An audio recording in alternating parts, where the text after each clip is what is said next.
The movie kicks off by introducing a guy named Joe. Joe works at a company and has a complicated life. He's got an ex-wife and a cute 2-year-old daughter named Mia. Joe is known for being a bit of a troublemaker. He's into drinking way too much, and he doesn't always act properly, like peeing where he shouldn't. One day, Joe's boss asks him to convince a client to work with their company. But when the client goes to the bathroom, Joe doesn't focus on business. Instead, he tries to flirt with the client's girlfriend and suggests they spend the night together. It turns out the client catches Joe in the act, and he gets mad and slaps Joe right in the face. After that, it shows Joe getting drunk on the side of the road and vomiting. In the pouring rain, Joe heads over to his friend's bar, named Chucky. But since Joe's had a bit too much to drink, and the bar's already closed, Chucky won't let him in. So Joe stumbles away and, by pure chance, bumps into a lady holding a yellow umbrella. Joe suddenly tries to flirt with her, but it turns out she's actually on a mission from her boss to kidnap him. Before he knows it, Joe fell unconscious, thanks to a sedative from the lady with the yellow umbrella. When he finally wakes up, he's in what looks like a hotel room, but this place is actually an isolation facility. Joe's scratching his head, wondering why he got kidnapped and stuck here, and he's also curious how long he's got to stay. They feed Joe 3 times a day, but it's the same menu every time. Eventually, Joe decides to ask the person bringing his food why he's been kidnapped and kept all alone. But this person just acts like Joe's not even there and doesn't give him any answers. While Joe was watching TV one day, he saw a woman showing off some dance moves that got him all worked up. It had been a long time since he'd been with anyone, so he decided to relieve himself. But just as he's feeling satisfied, smoke starts filling the room and Joe passes out. Suddenly, someone rushes in and collects Joe's DNA, fingerprints, and even the bodily fluids he left behind. Turns out, this person is doing it on orders from the real perpetrator who kidnapped Joe. They want to frame Joe for the murder and rape of his ex-wife. The next day, Joe hears the shocking news that his ex-wife has been killed after a terrible assault, and he is accused of committing the crime with all the fake evidence from the day before. But Joe still has no clue why he's caught up in this nightmare. Years have passed and Joe's still trapped in that same hotel room. Loneliness eats at him, and he starts talking to a pillow like it's his buddy. Then, one day, he stumbles upon a white mouse and becomes his company. Not long after, the white mouse has a whole bunch of babies, and Joe's heart breaks when they turn the mice into a meal. He can't take it anymore, and he thinks about doing something drastic. But for some reason, the hotel staff won't let him go, like they're keeping him alive against his will. After many years, Joe was watching TV and saw a report about his daughter Mia playing a musical instrument. It turns out Mia had been adopted by a loving couple who promised to take care of her. This news gave Joe a renewed sense of purpose. He decided to keep writing letters to Mia so that she would know he wasn't the one who hurt her mother. He also started working out to get in better shape, believing that one day he'd be free and able to reunite with Mia and get back at the person who did this to him. In the following month, Joe began his escape plan by slowly removing bricks from the bathroom wall.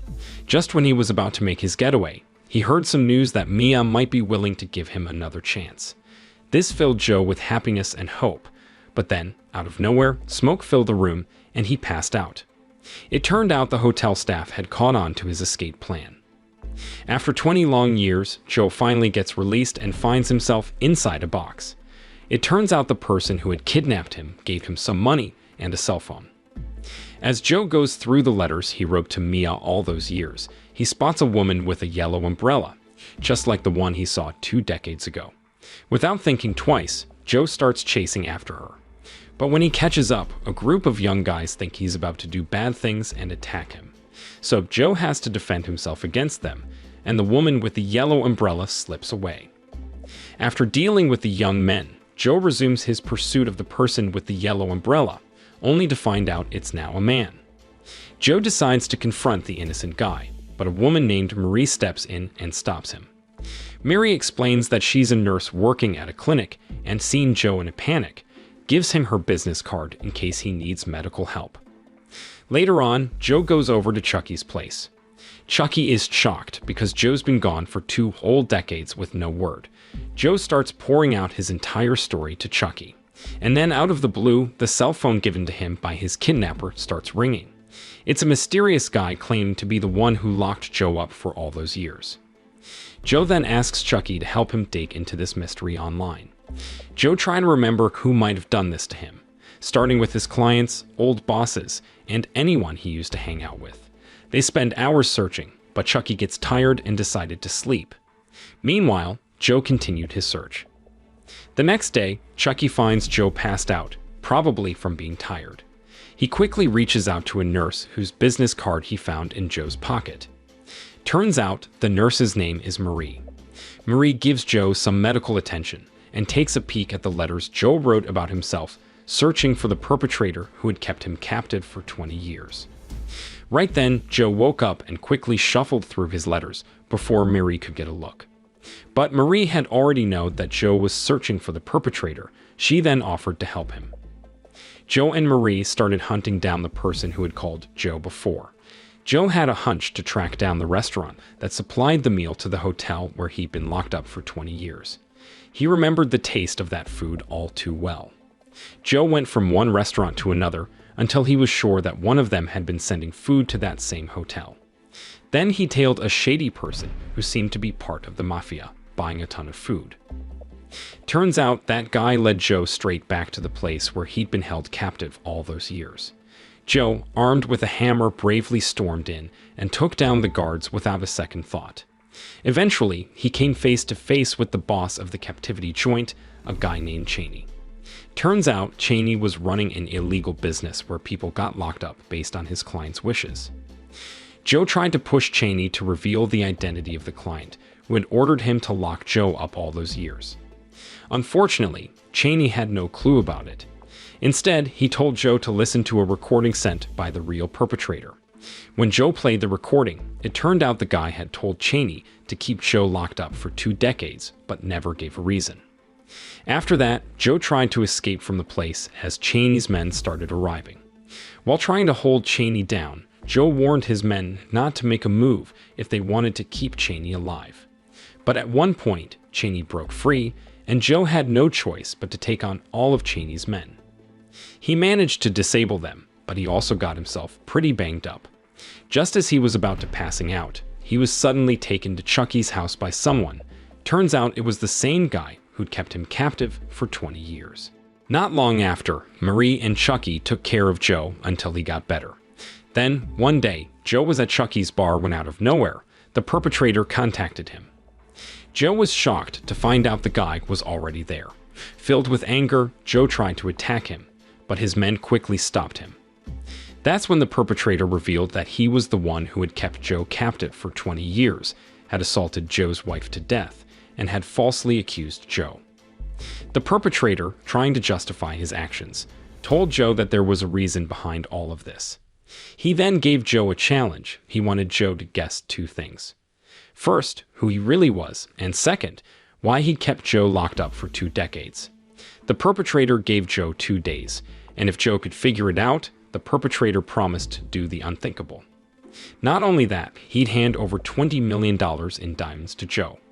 But if Joe failed, the perpetrator threatened to kill both Joe and his daughter, Mia. Joe then got together with Marie to help him solve the 2 questions the perpetrator had thrown at him.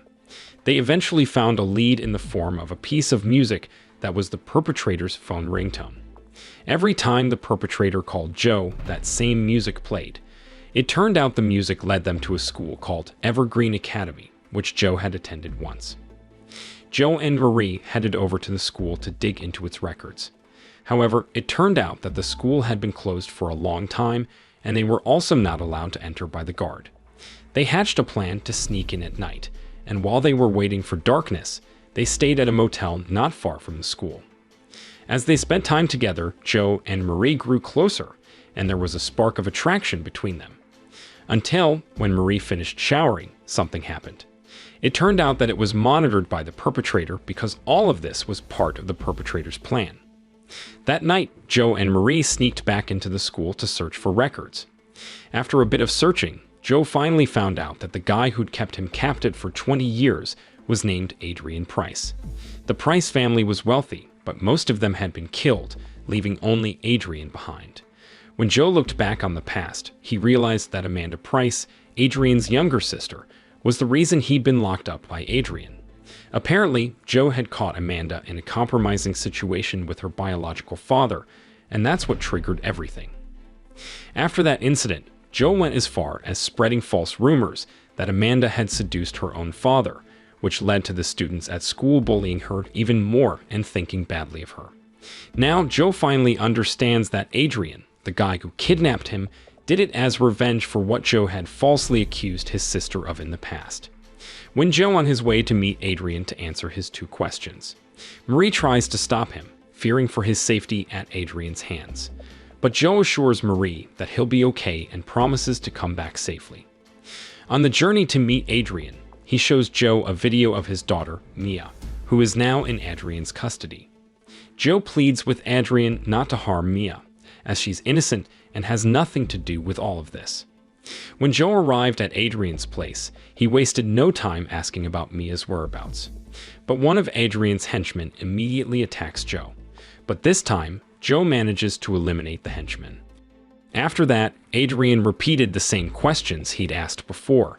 Joe revealed that the bad guy's name was Adrian Price, and the reason Adrian had kept Joe locked up for so long was because he held a grudge against Joe for ruining his sister Amanda's reputation. Joe had spread false rumors about her. Adrian explained that after Joe's actions, Amanda became deeply depressed and isolated herself in her room. Their father, feeling equally ashamed, decided to do something unthinkable. He planned to eliminate the entire family, including Amanda. Adrian, however, was spared by their father under the condition that he would seek revenge on Joe for what had happened. Then his father did the unthinkable in front of Adrian. Afterward, Joe was taken to a room where he learned that Adrian had manipulated the TV news he watched while he was in isolation regarding Mia. The woman he thought was Mia turned out to be someone Adrian had paid. Then, Adrian revealed the real Mia, who was actually Marie, the person Joe had been involved with. Adrian had been planning this revenge for years, even changing Mia's name to Marie when she was young. Realizing this, Joe felt overwhelmed with guilt and shame because he'd done something horrible with his own biological daughter. Joe pleaded with Adrian not to reveal the truth to Marie, who didn't know Joe was her biological father. But Adrian, feeling that his revenge was complete, decided to do the unthinkable and left Joe devastated. The next day, Joe went to see Cheney with a bag of diamonds he got from Adrian. It turns out Joe asked Cheney to put him back in his isolation room, and he decided to lock himself up there forever. The end. Moral lesson from the story: don't let your personal life interfere with your job, or you could find yourself stuck in a room for 2 decades.